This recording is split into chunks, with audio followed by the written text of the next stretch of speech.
सीवन पुत्र पुत्री अभियान की जागरूकता से रुका नदी में कचरा विसर्जन। सीहोर शहर में चलाए जा रहे सीवन पुत्र पुत्री अभियान का सकारात्मक असर लगातार देखने को मिल रहा है। सोमवार को सीहोर शहर के महिला घाट पर उस समय एक प्रेरणादायक दृश्य देखने को मिला जब मेवाड़ा परिवार के 2 सदस्य बड़ी बड़ी बोरियों में कचरा एवं पूजन सामग्री लेकर सीवन नदी में डालने पहुंचे थे।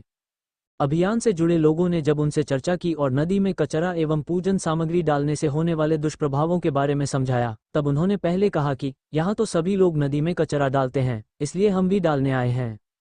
इसके बाद उन्हें सीवन नदी के महत्व, स्वच्छता और पर्यावरण संरक्षण के बारे में विस्तार से जानकारी दी गई। सकारात्मक संवाद और जागरूकता का असर ऐसा हुआ कि दोनों व्यक्ति तुरंत समझ गए और उन्होंने नदी में कचरा डालने का विचार छोड़ दिया।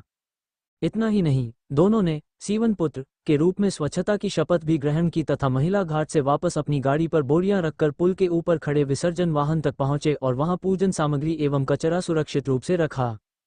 इस दौरान उन्होंने सीवन पुत्र पुत्री अभियान की जमकर सराहना करते हुए कहा कि अब वे स्वयं भी इस अभियान का हिस्सा बनेंगे और अपने मोहल्ले सहित अन्य लोगों को भी स्वच्छता एवं नदी संरक्षण के प्रति जागरूक करेंगे। अभियान से जुड़े लोगों ने कहा कि यदि इसी प्रकार नागरिक जागरूक होकर सहयोग करें तो सीवन नदी को स्वच्छ एवं सुंदर बनाए रखने का सपना जल्द ही साकार हो सकता है। वाहन रखा है तो उसी में हम ये सामान डालें, ये श्रद्धा वाली बात हो सकती है, लेकिन देखिए ऐसी श्रद्धा, आप पढ़े लिखे हैं, आप समझदार हैं, भगवान भी ये नहीं बोलता कि मेरी बनाई हुई प्रकृति के साथ छेड़छाड़ करिए, इसमें आप फोटोज़ डालिए, इसमें बोरियां डालिए, इसमें कचरा डालिए, कोई नहीं बोलता।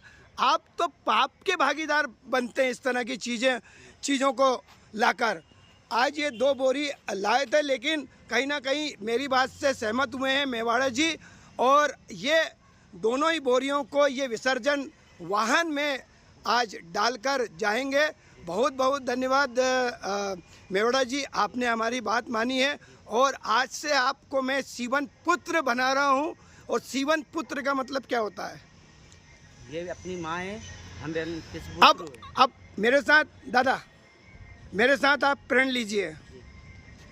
मैं सीवन पुत्र मैं प्रण लेता हूँ कि अब ना तो मैं कचरा डालूंगा ना किसी को डालने दूंगा,